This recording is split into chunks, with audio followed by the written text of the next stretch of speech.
Today, an Iran-linked crew claims a high-profile personal email breach and ties itself to a wiper event at a major medical manufacturer.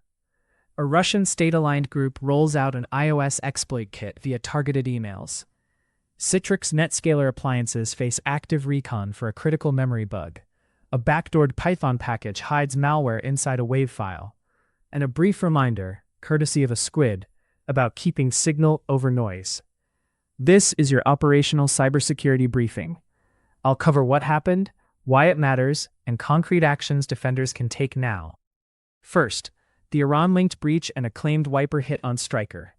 Actors using the name Handala Hack Team said they accessed the personal email account of Kash Patel and posted a cache of photos and documents online, asserting he is now on their list of hacked victims. The same operators also associated themselves with a wiper attack, impacting Stryker. The key facts are straightforward. A personal mailbox was accessed and data was leaked. Wiper activity, destructive by design, was claimed against a major medical technology company.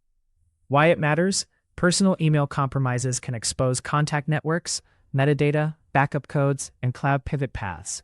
When paired with destructive tooling, the operators are signaling both reach and intent, which changes risk calculations for organizations with any proximity to the named targets. Defender takeaway: enforce strict separation of personal and corporate accounts for executives and admins, mandate phishing-resistant MFA, and disable fallback factors. Monitor for your domains, VIP emails, and tokens appearing in leak sites, and update third-party and vendor risk assessments, especially if your environments or data intersect with Stryker or the surrounding ecosystem. Validate incident dependencies before taking action, but assume opportunistic copycats will follow the publicity. Second, TA-446 deploying the DarkSword iOS exploit kit via targeted spear phishing. Researchers detail a campaign attributed with high confidence to the Russian state-sponsored group also known as Callisto, leveraging the recently disclosed DarkSword kit to target iOS devices through email-driven lures. The key facts: this is not generic spam.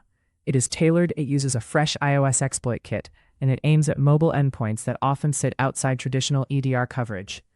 Why it matters? Mobile devices are now primary endpoints for executives, diplomats, and engineers. Compromise of iOS at scale erodes assumptions about secure communications, MFA prompts, and out-of-band approvals. Defender takeaway: require rapid iOS updates across your fleet and enable lockdown mode for high-risk users. Route corporate email on mobile through managed apps with link protection. Restrict personal Apple IDs on managed devices, and monitor for suspicious iOS activity across your user base.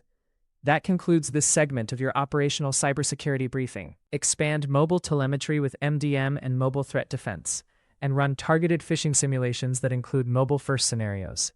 Third, Citrix NetScaler under active reconnaissance for CVE 2026-3055, a critical memory overread rated 9.3. The vulnerability stems from insufficient input validation, allowing an attacker to read memory and potentially leak sensitive information. Researchers are already seeing scanning and probing activity in the wild. Why it matters?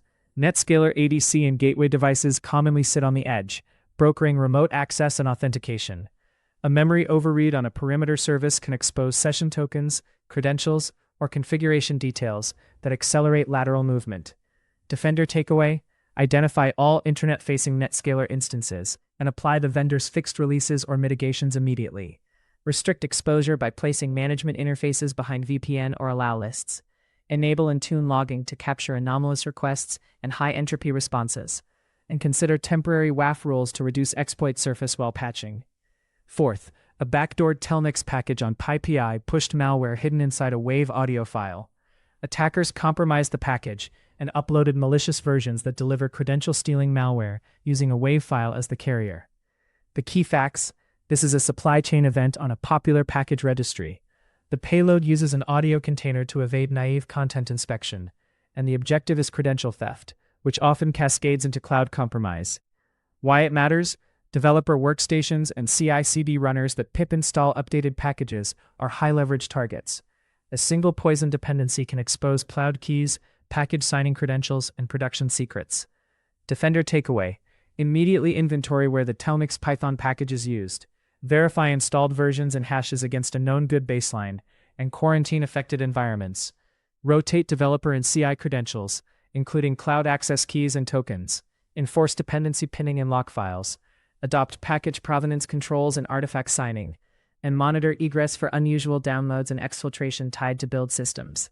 Finally, Friday squid blogging. Bioluminescent bacteria in the Hawaiian bobtail squid. The fact is simple. This species harbors light-producing bacteria. Why it matters for security teams is as a reminder that not everything crossing your feed is operational. Mixing off-topic items into production intel streams increases cognitive load and dulls response. Defender takeaway. Tighten curation, tagging, and routing in your intel pipeline so non-actionable pieces land in the right place, not in your alert queue. Preserve analyst focus for items that directly affect exposure, control posture, or monitoring. If this helped you prioritize, subscribe, share it with your incident response and engineering leads, and drop a comment with the one control you're moving on today.